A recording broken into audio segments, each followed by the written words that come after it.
तो धर्मेंद्र की उनके गुजरने पर काफी फिल्मी हस्ती भी वहां पर पहुंची थी और उसके साथ साथ हमने देखा कि प्रधानमंत्री मोदी से लेकर नेता विपक्ष राहुल गांधी, राष्ट्रपति द्रौपदी मुर्मू, उन्होंने भी अपनी संवेदनाएं परिवार के लिए दी है, श्रद्धांजलि उन्हें दी है। लेकिन हम अगर फिल्मों की बात करें एक बार फिर, मुर्तजा अली खान हमारे साथ में है।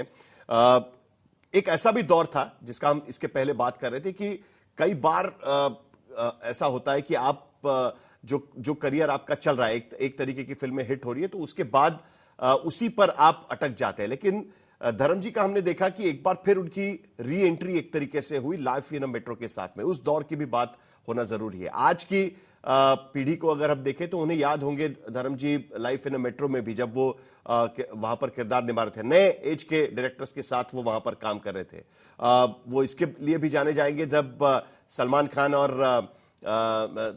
खान, अरबाज खान और काजोल की फिल्म आई थी, उसमें भी धर्म जी को एक अलग रूप में हमने देखा था। तो एक तरीके से अपने आप को री इन्वेंट करके इंडस्ट्री में दोबारा लौटना कितना मुश्किल होता है और किस तरीके से आप उसे देखेंगे? साहिल भाई, मैं इस वक्त गोवा फिल्म फेस्टिवल में मौजूद हूँ और यहाँ एक बहुत महत्वपूर्ण सेगमेंट है, सीएमओटी उसको होस्ट कर रहा था। और जब से मुझे खबर मिली है, मैं होटल रूम में वापस आया और लगातार मुझे कॉल आ रही है। सबसे पहले तो मैं धर्म पाजी को अपनी श्रद्धांजलि देना चाहता हूँ। सच में ही एक युग का अंत है। वो महानायक थे और धर्म पाजी को कोटि कोटि नमन करना चाहूंगा सबसे पहले। जहां तक आपके सवाल की बात है, मैं ये कहना चाहूंगा कि वो एक सच में ही वर्सेटाइल एक्टर थे। अभी तरानंदस जी भी इस बात को बोल रहे थे कि ही मैन बोलते बोलते कई बार हम उनकी जो सॉफ्ट साइड है, उनकी रेंज है, जो उनकी डाइवर्सिटी है, उसको हम अक्सर ओवरलुक कर जाते हैं। आप उनकी इंटेंसिटी देखिए सत्यकाम में, आप चुपके चुपके में उनकी ह्यूमरस टाइमिंग देखिए, आप उनका नोकझोंक देखिए शोले में, तो एक ट्रूली कंप्लीट एक्टर आपको दिखता है। एक्शन ओरिएंटेड रोल्स में तो ठीक है, वो सच में ही उनका कोई आसपास नहीं था अगर उनका कोई सानी। लेकिन आप उनकी डाइवर्सिटी और उनका रोल देखिए, और हर डिकेड में उन्होंने अपने आप को इन्वेंट किया है। जो 60 के दशक में जो आपको धर्म जी दिखते हैं, आपको 70 के दशक में एक अलग तरह के धर्म जी दिखते हैं। और अभी किसी ने जिक्र किया कि कैसे वो हाइट जब था, जब राजेश खन्ना का रोमांस का क्रेज था, तब भी धर्मेंद्र रेलिवेंट थे। जब एंग्री यंग मैन आया अमिताभ बच्चन का, तब भी धर्मेंद्र रेलिवेंट रहे। उसके बाद जब आपने 80 के दशक में देखा, तब भी धर्मेंद्र रेलिवेंट रहे। 90s में उन्होंने अपने आप को री इन्वेंट किया, और 2000s में अभी अपने की बात हुई है और यमला पगला दीवाना की बात हुई है। एक फिल्म जिसमें उनकी परफॉर्मेंस बहुत यादगार रही लाइफ इन अ मेट्रो के साथ, वो है जॉनी गद्दार, श्रीराम राघवन की।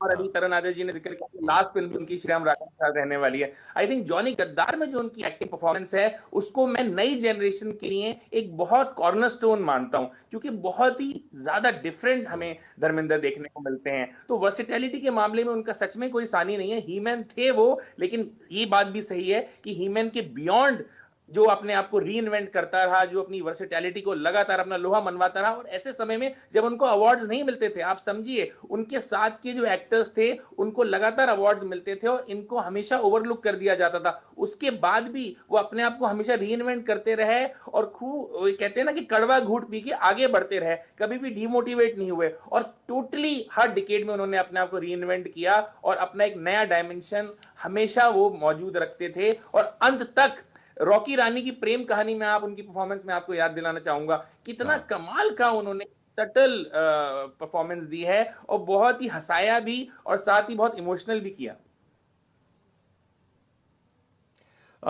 धर्म जी की बात कर रहे हैं तो उनकी जोड़ी की भी बात होनी चाहिए, और हिमा जी के साथ में उनकी जोड़ी काफी हिट रही 70 के दशक में। एक के बाद अगर हम फिल्में देखें तो तू हंसी मैं जवां, शराफत, सीता और गीता, राजा जानी, जुगनू, प्रतिज्ञा, शोले, चरस, आजादी, दिल लगी, ये सारी हिट फिल्में हैं रामकिशोर जी। और इस तरीके से जोड़ी बनने के बाद, लगातार हिट फिल्में देने के बाद एक बार फिर अपना करियर ट्रैक चेंज करना मुश्किल होता है इंडस्ट्री के भीतर। और उसी दौर में वो हाईएस्ट पेड एक्टर के एक स्तर पर जाकर भी पहुंचे हुए थे।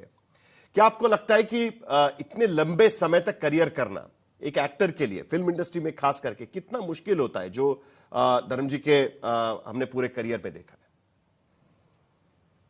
किससे पूछा? मुझसे पूछा आपने? नहीं, मुर्तजा भाई से। वो साउंड चला गया उनका। हाँ, कि बतौर एक्टर धर्मेंद्र की जो जर्नी है वो तो कमाल की रही है। आप उनको अलग अलग, मैं अगर आपको थोड़ा पीछे लेके जाऊं और आई मिलन की बेला से जब उनको सक्सेस मिलनी शुरू हुई, तो 60 के दशक में जिस तरह के वो परफॉर्मेंसेस देते थे वो बहुत ही एक तरह का सटल, थोड़ा सा हिचकिचाते हुए शाई कैरेक्टर्स प्ले करते थे। पर जब वो ट्रांजिशन लेते हुए 70s में आए तो एक अलग तरह का हमें धर्मेंद्र दिखा। अगर आप शोले में देखें धर्मेंद्र, या उस वक्त जब उनकी हेमा जी के साथ जो एक लंबी केमिस्ट्री शुरू हुई। मेरी फेवरेट फिल्म्स में मैं यहाँ पे रजिया सुल्तान का भी जिक्र करना चाहूंगा, ड्रीम गर्ल का जिक्र करना चाहूंगा। और अभी किसी ने कहा कि अगर वो ड्रीम गर्ल थी तो वो ड्रीम मैन थे। और आई थिंक इनसे ज्यादा माचो, इनसे ज्यादा हैंडसम दलीप साहब को मैं यहाँ पे कोट करना चाहूंगा। दलीप साहब ने कहा कि शायद ही कोई और इतना हैंडसम इंसान मैंने अपनी जिंदगी में देखा। अगर उन्होंने, दलीप साहब ने, अगर उन जैसा शख्सियत ये कहता है कि काश मैं इतना हैंडसम होता तो बात ही क्या थी। तो दलीप साहब से बहुत प्रभावित थे। और मुझे याद है दलीप साहब को हमेशा बहुत आदर और सम्मान से मिलते थे। और हमेशा ये जब लोग साथ बैठते थे, मैंने उनका तो एक दलीप इंटरव्यू साहब को देखा था धर्म जी का, और उसमें उन्हें पूछा गया था कि आपने कहां से, आप किसको गुरु मानते हैं एक्टिंग में और किसको देखकर आप इंडस्ट्री में आए, तो उन्होंने दिलीप कुमार का नाम दिया